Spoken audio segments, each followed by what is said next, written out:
Sziasztok, Betty vagyok, és arra gondoltam, hogy ma mesélek egy kicsit a színtanácsadásról. Ez egy olyan szolgáltatás, amire szerintem minden nőnek szüksége van. Feltéve, hogyha nincs megelégedve a ruhatárával, úgy érzi, hogy valamilyen frissítést szeretne behozni az öltözködésébe, vagy nagyobb önbizalommal szeretne rendelkezni. Természetesen, aki elégedett az öltözködésével, tisztában van vele, hogy milyen színeket szeret magán viselni, nekik nem kell igénybe venni ezt a szolgáltatást, viszont azoknak, akiknek ez nem csípőből jön, ez egy hatalmas segítség lehet abban, hogy hogyan is fejezzék ki jobban önmagukat. Nekem legalábbis ez így volt. Egy korábbi videómban már elmeséltem, hogy hogy is alakult az én színtípusomnak a története. Én világos nyárból lettem, később lettem lágy ősz. Hogyha érdekel titeket, akkor nézzétek meg azt a videómat is. Egyébként pedig csapjunk bele!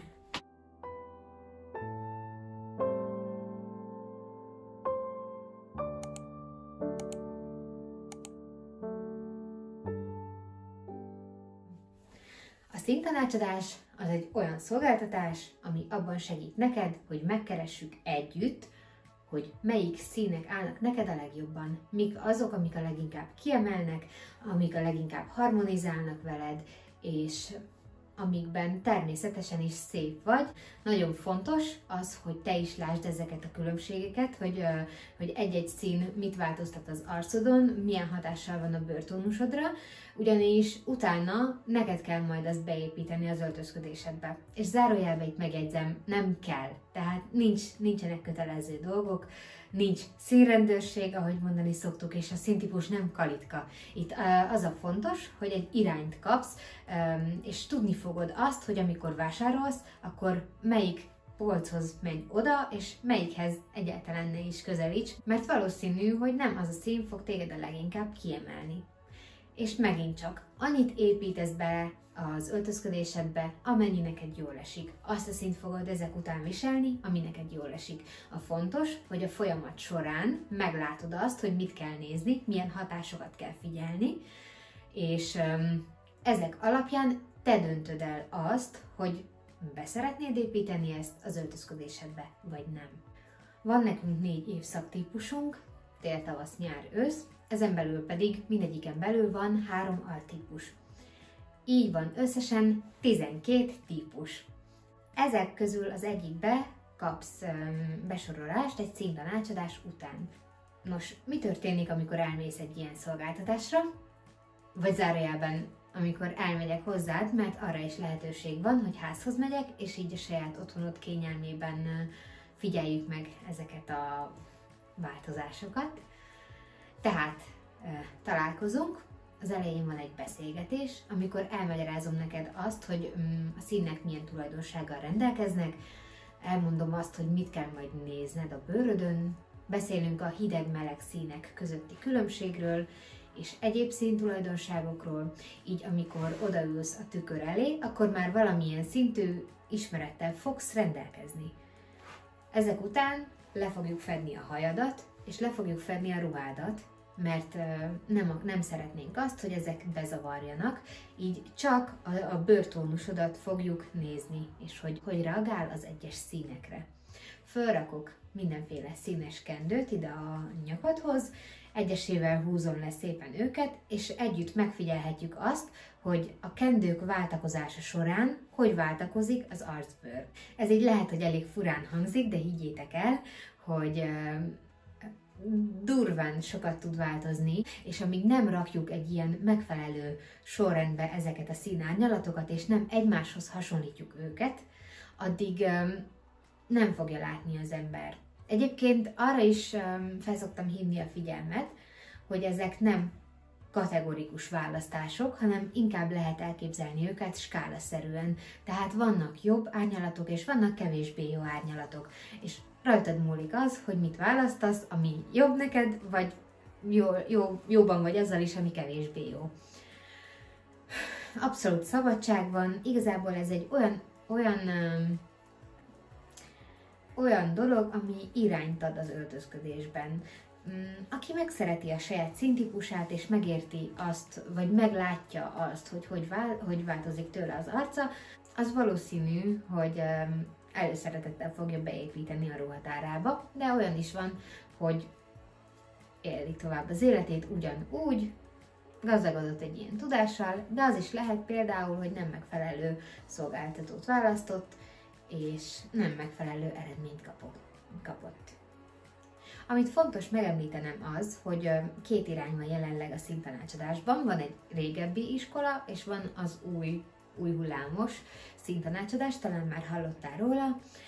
Abban különbözik a kettő, hogy a másodiknál biztos, hogy csak természetes fényben fogunk színtanácsadni, nincs olyan, hogy online színtanácsadás, illetve mi csak a bőrtónust nézzük, a hajat és a szemszínt nem, mivel szemszín nagyjából mindegyik megfordul minden színtípusnál, a hajszín pedig olyan sokat változik az életünk során, hogy ez nem lehet sajnos egy biztos pont ebben. A bőrtónusunk viszont soha nem fog változni, nincs olyan, hogy nyáron egyik színtípusba tartozunk, télen pedig egy másikba. Tehát, hogyha kapsz egy eredményt, akkor utána több lehetőség van. Egyes tanácsadóknál van rúzsozásra lehetőség, hogyha van erre lehetőség, akkor én ezt ajánlom nektek, hogy vegyétek igénybe.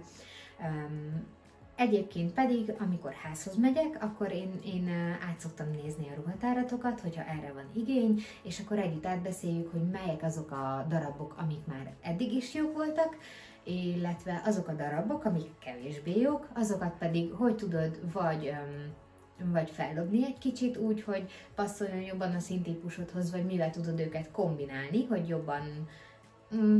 jobban álljon neked tulajdonképpen.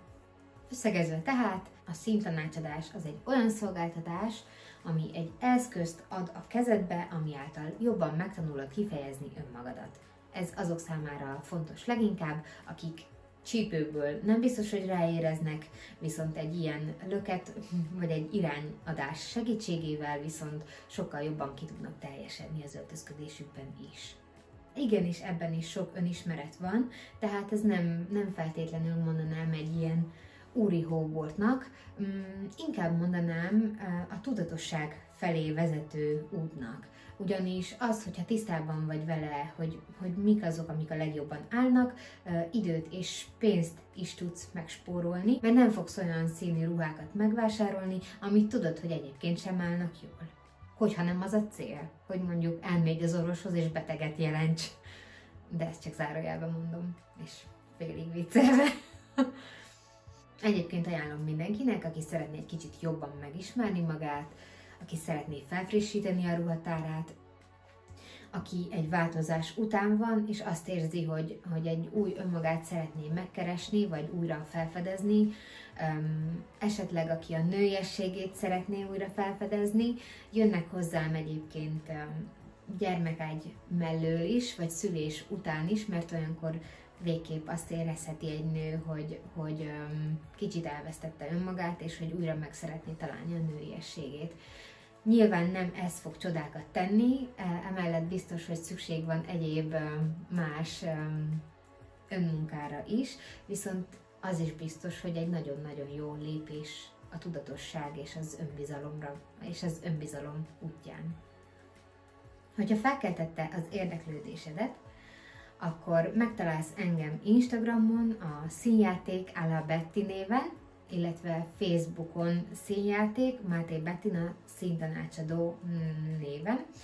Mind a kettőt linkelni fogom a leírásban, és ott találsz infót az árakról, illetve ott tudsz időpontot is foglalni. Ha ezen kívül bármilyen kérdésed lenne, akkor nyugodtan írj nekem, akár kommentet, akár privát üzenetet, illetve van egy olyan lehetőség is nálam, hogy egy fél órás ingyenes online előzetes konzultáción veszel részt, amikor a felmerülő kérdéseidet teszed fel. Ezek után el tudod dönteni, hogy szeretnéd-e igénybe venni a szolgáltatást, vagy nem. Én szeretettel várlak, szeretettel és nyitottsággal, és célom, hogy megmutassam neked, hogy hogyan érezheted magad jobban a bőrödben. Várlak szeretettel, nyitottsággal. Szia!